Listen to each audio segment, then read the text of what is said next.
Common man కి ఎలా ఇదవుతుంది అనేది చాలా అబ్సల్యూట్లీ పావర్టీ ఇరాడికేషన్, పేదరిక నిర్మూలన అనేటటువంటిది అంశం. దానికి ఏం కావాలి? ముందు ఆకలితో ఉండేటటువంటి పేదవాడికి నేషనల్ ఫుడ్ సెక్యూరిటీ యాక్ట్, ఆహారం, జాతీయ ఆహార భద్రత, త్రాగటానికి నీరు, ముఖ్యంగా గ్రామీణ ప్రాంతాల్లో, అలాగే అందరికీ గృహాలు, ప్రతి ఒక్కరికి కూడా, అంటే బీపీఎల్ ఫ్యామిలీస్కి ఎవరైతే ఈ పావర్టీ చుట్టూతో ఉండేటటువంటి అంశమే. అలాగే అందరికీ వైద్యం, అందరికీ విద్య, ఎస్సీ ఎస్టీ బీసీ మైనార్టీలకి సంబంధించి వెల్ఫేర్కి కావాల్సినటువంటి నిధులు, బ్యాక్వర్డ్ ఏరియాస్ ఏవైతే ఉన్నాయో అక్కడ పారిశ్రామికీకరణ, వాటిని ఆ బ్యాక్వర్డ్ ఏరియాస్ని ఏ విధంగా ముందుకు తీసుకెళ్ళాలి, ఇటువంటి అంశాలని తీసుకుంటూనే మరొక వైపు ఏదైతే పర్యావరణ పరిరక్షణని కూడా దానిలో చేర్చడం జరిగింది. 2006లో ఏం జరిగిందంటే 1980 నుంచి ఇంప్లిమెంటేషన్ వచ్చింది. 2006లో రీస్ట్రక్చర్ చేశారు. చేసినప్పుడు అప్పుడు టెక్నాలజీని కూడా తీసుకొచ్చి పెట్టడం జరిగింది. ఈ గవర్నెన్స్కి సంబంధించి కానీ టెక్నాలజికల్గా ఏ విధంగా సుపరిపాలనకి కావాల్సినటువంటి అంశాలని పరిగణలోకి తీసుకోవాలనేటటువంటి అంశాలను కూడా తీసుకోవడం జరిగింది. దాదాపు కేంద్ర ప్రభుత్వము ఇచ్చేటటువంటి ప్రాయోజిత పథకాలకి సంబంధించి రాష్ట్రంలో ఏ ఏ శాఖలు ఉన్నాయో అన్నిటికీ సంబంధించి అనుసంధానం అయ్యేటటువంటి ఈ యొక్క 20 సూత్రాలు అనేటటువంటిది అంశాన్ని పొందుపరచడం జరిగింది. ఇది కేంద్ర రాష్ట్ర ప్రభుత్వాల సమన్వయంతో జరిగేటటువంటి అంశం. 20 సూత్రాలకి సంబంధించి అదే అడగాలనుకుంటున్నా. ఇది రాష్ట్ర ప్రభుత్వ పర్యవేక్షణలో ఉంటుందా, కేంద్ర ప్రభుత్వ పర్యవేక్షణలో ఉంటుందా? కేంద్ర ప్రభుత్వ పర్యవేక్షణలో ఉంటుంది. Ministry of statistics and planning implementation వారి ఆధ్వర్యంలో ఉంటుంది.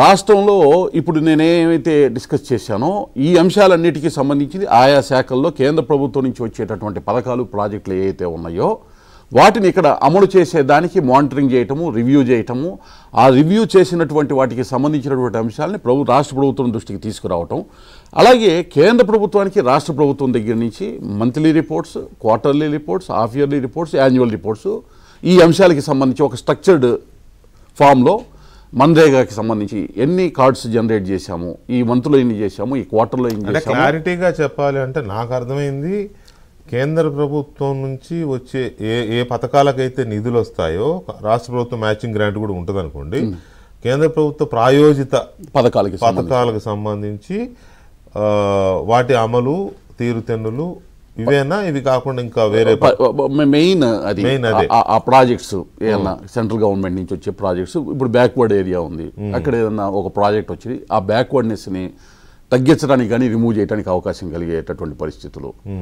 అయితే ఇక్కడ ఏంటంటే ఒక రకంగా మీరు కేంద్ర ప్రభుత్వ ఏజెంట్ అంటే పర్యవేక్షణ చేసే ఒక వ్యవస్థ. దానికన్నా కూడా కేంద్ర ప్రభుత్వానికి ఏం కావాలో, ఏ విధంగా దానికి సంబంధించి మానిటరింగ్ చేస్తుందో రాష్ట్రంలో రాష్ట్ర ప్రభుత్వం నుంచి రాష్ట్ర ప్రభుత్వం కేంద్ర ప్రభుత్వం ఏజెంట్ కేంద్ర ప్రభుత్వం అపాయింట్ చేయాలా? ఇక్కడ అపాయింట్మెంట్ కేంద్ర ప్రభుత్వం కాదు చేసేది, రాష్ట్ర ప్రభుత్వమే. కాబట్టి రాష్ట్ర ప్రభుత్వం తరఫున ప్రతినిధి కేంద్ర ప్రభుత్వానికి పంపించే సమాచారాన్ని చెక్స్ అండ్ బ్యాలెన్స్ చూసుకునేదానికి. ఇప్పుడు ఈ రాష్ట్రాల్లో మీరున్నారు 20 సూత్రాల అమలు కమిటీ చైర్మన్. దేశంలో కూడా 20 సూత్రాల అమలు ఉంటుందిగా కేంద్ర స్థాయిలో కూడా 100%. అంటే ఇప్పుడు మీరు వాళ్ళకి రిపోర్ట్ చేయడం, అక్కడ ఎవరు chairman? Every state should have the committee. అయితే ఇక్కడ ఎక్కడైతే చైర్మన్ కానీ వైస్ చైర్మన్ కానీ అపాయింట్ కాలేదో, కొన్ని రాష్ట్రాల్లో చైర్మన్, కొన్ని రాష్ట్రాల్లో vice chairman and executive chairman, అట్లాగా కొన్ని అపాయింట్మెంట్లు జరిగి ఉన్నాయి.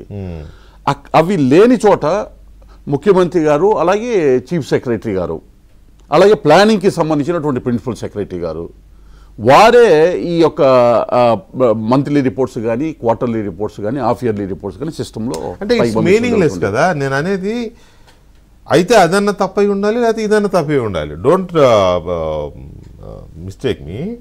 ఇప్పుడు మీరు ఆంధ్రప్రదేశ్లో 20 సూత్రాల అమలు కమిటీ చైర్మన్గా ఉన్నారు, రివ్యూ చేస్తున్నారు. ఆయన మీరు జిల్లాలో బాగా తిరుగుతున్నారు, బాగా రివ్యూలు చేస్తున్నారు. ఇప్పుడు తెలంగాణలో ఎగ్జాంపుల్ తీసుకుంటే తెలంగాణలో అసలు ఆ సిస్టమే లేదు. సిస్టమ్ అంటే ఒక కమిటీ, దానికి ఒక చైర్మన్, ఇది లేదు.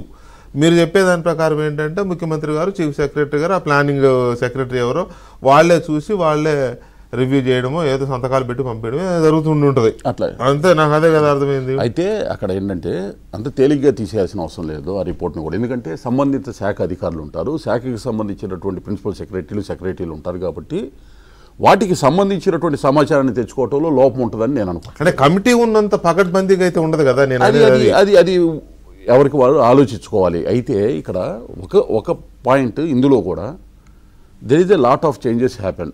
ముఖ్యంగా 2014 తర్వాత ప్రధానమంత్రి నరేంద్ర మోడీ గారు వచ్చిన తర్వాత చాలా విస్తృతంగా అనేక రకాలైన కేంద్ర ప్రాయోజిత పథకాలు రావటం జరిగింది. ఇప్పుడు ఎగ్జిస్టింగ్ 20 పాయింట్స్ ప్రోగ్రామ్ ప్రకారం వెళ్తే అంత పగడ్బందీగా దాన్ని మానిటరింగ్ చేసేటటువంటి పరిస్థితి లేదు. ఎందుకంటే నీతి ఆయోగ్ ప్రవేశపెట్టడం సస్టైనబుల్ డెవలప్మెంట్ గోల్స్ SDGs ఏదైతే 20 పాయింట్స్ అని 20 అంశాలలో ఏ అంశాలు చెప్పామో ఆ అంశాలని ఆధునీకరించి సస్టైనబుల్ డెవలప్మెంట్ గోల్స్ కింద తీసుకొచ్చారు. కాబట్టి వాటికి ఎక్కువ ప్రయారిటీ ఇస్తున్నటువంటి పరిస్థితి. అంటే నేను బీజేపీయేతర రాష్ట్రాల్లో దీన్ని సీరియస్ గా తీసుకోవట్లేదు లేదా కావాలని నెగ్లెక్ట్ చేస్తున్నారేమో అనేది ఒక